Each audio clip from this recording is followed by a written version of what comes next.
In the name of God, the Gracious, the Merciful, all praises to God, and peace be upon His servants whom He chose. Assalamu alaikum, everyone. Today's topic is about the women's dress code according to the Quran. Probably one of the most controversial topics in Islam is the woman's dress code, and this is ultimately because of a traditional way people used to dress has fused with a religious belief system over time, and therefore when you ask a traditional Muslim what is the woman's dress code, they will typically tell you a woman must be covered from head to toe, and depending on which school of thought, they might tell you a hijab or a niqab. Simply, a hijab is where a woman is covered from head to toe minus her face, hands, and feet, whereas a niqab, everything is covered except for her eyes. What we want to do today is we want to strip the tradition from the religion and simply look at what the Quran says in regards to the women's dress code. So let's begin. So the first thing we would like to do is look for the words hijab and niqab in the Quran and find out whether these two words refer to a head covering or a dress code. The word hijab means barrier in Arabic, and it occurs 8 times in the Quran and has nothing to do with head covering or any dress code. An example is Surah 7 verse 46, where it says, and between them there is a hijab, a barrier. 33:53, and if you ask of them for anything, ask them from behind a hijab, a barrier. The word niqab occurs in the Quran and it means an opening, and it occurs 3 times, and just like hijab, it has nothing to do with head covering or a dress code. An example is 50:36, where it says, and how many we annihilated from generations, and they naqabu, searching the openness in the cities. So as we can see, the word hijab and niqab do occur in the Quran, but they have nothing to do with head covers or dress code whatsoever. Instead, there is only one verse in the Quran that actually talks about the women's dress code, and we'll see this in the next slide. Verse 31 of Surah 24 is the only verse that specifically addresses the women's dress code. It reads, وَقُلْ لِلْمُؤْمِنَاتِ يَغْضُضْنَ مِنْ أَبْصَارِهِنَّ وَيَحْفَظْنَ فُرُوجَهُنَّ وَلَا يُبْدِينَ زِينَتَهُنَّ إِلَّا مَا ظَهَرَ مِنْهَا وَلْيَضْرِبْنَ بِخُمُرِهِنَّ عَلَى جُيُوبِهِنَّ وَلَا يَضْرِبْنَ بِأَرْجُلِهِنَّ لِيُعْلَمَ مَا يُخْفِينَ مِنْ زِينَتِهِنَّ. And tell the believing women to yaghdudna from their sights, and to guard their furujahunna, and not to display zinatahunna, except what is obvious from it, and to yadribna with khumurihinna onto their juyubihinna, and not to yadribna with their legs to yu'lama what is hidden of their zinatihinna. Now, if you have seen some of my previous videos, I often like to maintain these Arabic keywords until we actually define them based on the root meaning, and therefore don't be overwhelmed by this verse. We're going to break it down, and inshallah we're going to define each of these terms, and it will be easy for us to understand. Now, some of you may also be wondering regarding 33:59, where this verse is often quoted to also address a women's dress code. However, this verse, if we read it in its context, is referring to a specific time during the Prophet's life, and it's referring to a specific situation during his life. This is why the verse begins with the phrase, "O you prophet." The word prophet is, if you have seen some of my videos before, the word prophet signifies something that happened during his lifetime. It reads, O you prophet, tell your wives and your daughters and the wives of the believing men that they shall lower onto themselves from their outer garments, so that they may not be known, and therefore they won't be harmed. So God here is talking about a specific situation in which the women, the believing women, were being harmed, and therefore they had to cover themselves so they may not be known. This becomes even more evident in the previous verse, and the ones who harmed the believing men and women without justification. So God is talking about a specific situation in which the believing women were being harmed, and therefore they had to cover themselves so they may not be known. So this verse is inapplicable, generally speaking, not a general dress code for women. The only verse that we're going to focus on today is 24:31, because this is what actually applies to us today, applies to the women, that is. So let's begin. So the very first phrase of this verse is quite interesting. It reads, وَقُلْ لِلْمُؤْمِنَاتِ, tell the believing women. It is what I call a third-person commandment, because God is not addressing the reader in a direct manner. He does not say, O believing women, ya ayyuhal mu'minat. He says, tell the believing women to do this, this, and that. It is just like Surah 17 verse 53, where God says, and tell the believers to speak that which is best. And if we are to reflect on 1753, we see that God is giving the believers a general commandment to speak that which is best. And so it is basically left up to the discretion of the believer to decide how to speak which is best based on his situation or circumstances.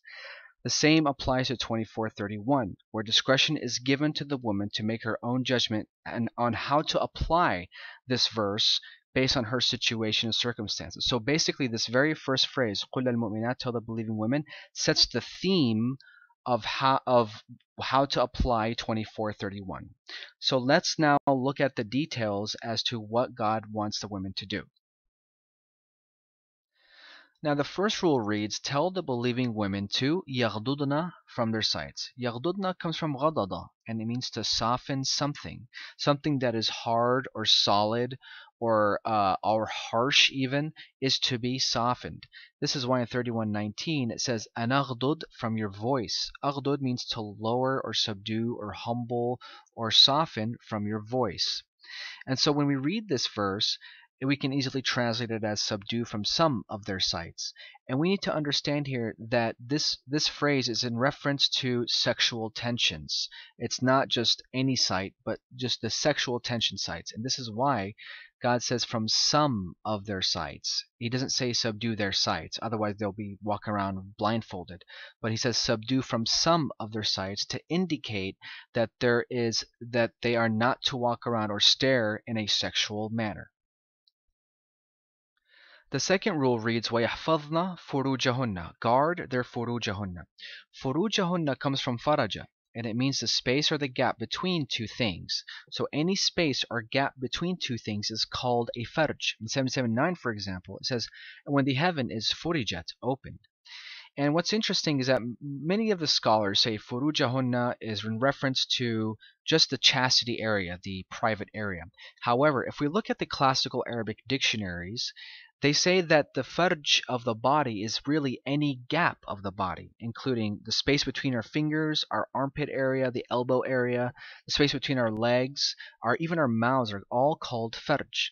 But as I mentioned earlier, the theme of this verse is in reference to sexual tensions. So therefore, I would render furujahunna here in reference to any sexually stimulating gaps of the body, including breasts, cleavage, space between legs, the armpits, and so on and so forth.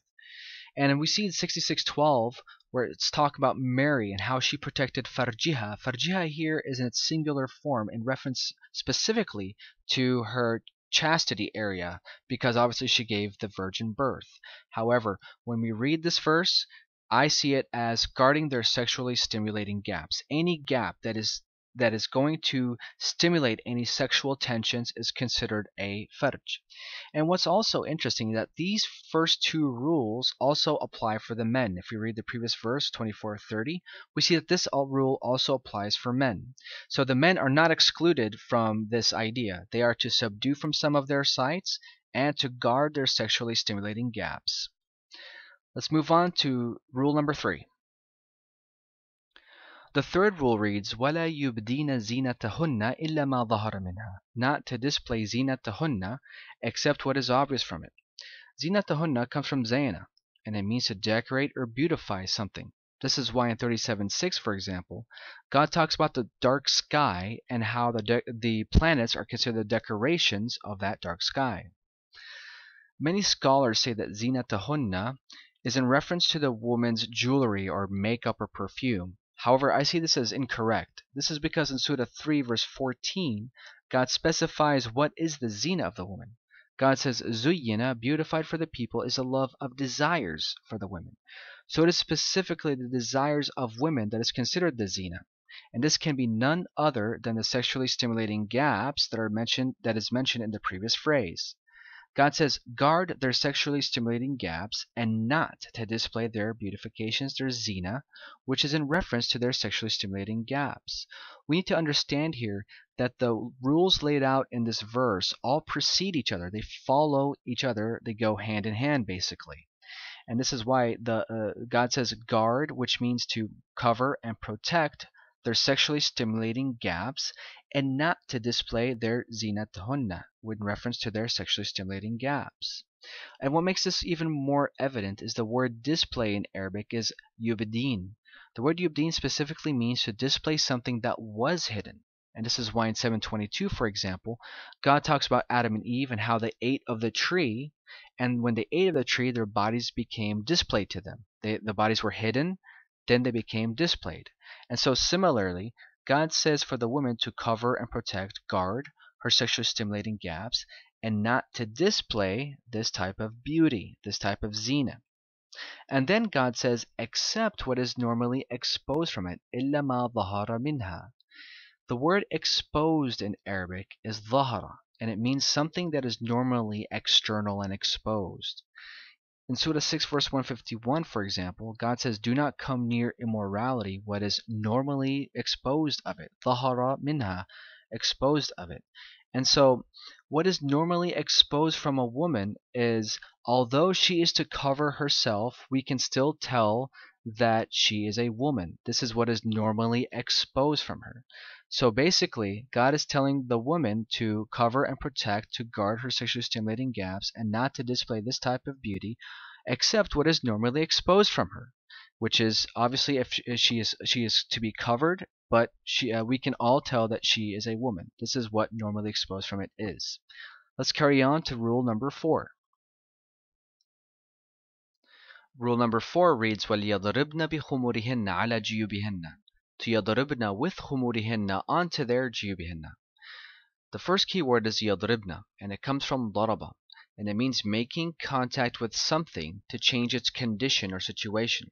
In 39:25, God says, we have ضَرَبْنَا, we have applied for the people in this Quran from every example that they may remember. So the purpose of applying an example for the people is to change their condition or situation so that they may remember. Here we're going to translate yadribna as to put or place, but keeping in mind it's for the purpose of changing the condition or situation of a particular thing. The next word is khumurihinna, and it comes from khamara. Khamara is simply a covering of something that changes the condition or the appearance of something. And this is why we call in Arabic intoxicants khamr, because they change the condition of the mind. Here we're going to translate khumurihinna as a covering. So far God is saying to put or place with their coverings, and these two key words signify changing the appearance or the condition of a thing. And in this particular phrase, it's in reference to juyubihinna. The word juyubihinna comes from jabe, and it's any opening in a shirt or garment. This is why Prophet Moses, for example, was commanded to insert his hand into his pocket, into his jabe. Many scholars say that juyubihinna is in reference to the woman's cleavage. However, this is inaccurate. The jabe in Arabic is simply any opening in a garment. It has no reference whatsoever to a specific body part. When a woman wears a large opening in the upper part of her shirt, exposing her cleavage, the actual opening itself is called the jabe, not the cleavage itself. So here we're going to translate this phrase as to place their coverings over their garment openings. Now, the placing, the Arabic word yadribna, is again to change the condition or situation of a particular thing. So God here is basically emphasizing or saying that he wants the woman to change the appearance of the garment openings. Now, the garment openings is again in reference to the sexually stimulating gaps. So obviously this entire verse is in reference to sexual tensions, and the garment openings here is in reference to any exposure of the sexually stimulating gaps. And that's why God initially was talking about guarding their sexually stimulating gaps. And finally, the fifth rule, وَلَا يَضْرِبْنَ بِأَرْجُلِهِنَّ لِيُعْلَمَ مَا يُخْفِينَ مِنْ زِينَتِهِنَّ. Not to make contact with their legs, to يُعْلَمَ what is hidden from their beautifications. There are a couple of key words in this phrase that have already been used previously. The first key word is يَضْرِبْنَ, which is making contact, and it was already used in rule number 4. Making contact, or يَضْرِبْنَ in Arabic, means to make contact with something to change its condition or situation. The second keyword is zinatihinna, which is beautifications, used also in rule number 3, which is in reference to the women's sexually stimulating gaps. The third keyword in this phrase is yu'lama, which comes from alama, which means leaving an evidence or a trace of something. This is why we call flags as a'lam, because they leave a trail or evidence of something. And so I'm translating this particular phrase as not to strike. The striking here is emphasized to show that the striking is to making contact to change a condition or situation of a particular thing. In this case, it will be striking their legs in order to reveal what is hidden from their beautifications. And again, the beautifications is in reference to the sexually stimulating gaps. So as we can see, these are the 5 rules, the dress code rules for the women. And amazingly, we do not see whatsoever any other key words such as head, face, hair, eyes, hands, or anything of that sort that indicates that a woman must be covered from head to toe. Instead, it seems like in these 5 rules, God is simply giving the woman the idea to be modest, to dress modestly, and not to bring any sort of attraction, sexual attraction towards herself. And what we have seen so far is basically my raw translation of this verse, coming as close as possible to the Arabic text. Here on the right, I would like to share with you also a very simplified, layman, super refined translation of mine. The first rule would be do not stare. The second rule is cover and protect your sexual body parts. Third rule, do not display your sexual beauty except what is external from it. Fourth rule, cover your garment openings that expose your body parts. And fifth rule, do not walk or move in a way that will cause sexual attraction. Again, this is my translation, and of course I have no place, nobody does have any place to dictate to a woman how she should cover herself. Again, the verse starts with the words قُلْ لِلْمُؤْمِنَاتِ, tell the believing women. And so it is up to the woman to read this verse and apply it based on her condition, situation, circumstance, understanding, and so on and so forth. To conclude, there is only one verse in the Quran that specifically talks about the women's dress code. It is Surah 24 verse 31, where it says, tell the believing women that they shall subdue from some of their sights, guard their sexual body parts, not to display their beautifications except what is obvious from it, to place their outer covers over their garment openings, and they shall not strike with their legs in order to reveal their hidden beauty. I pray this has brought some clarity to you in regards to the women's dress code, and inshallah we'll see you in the next video.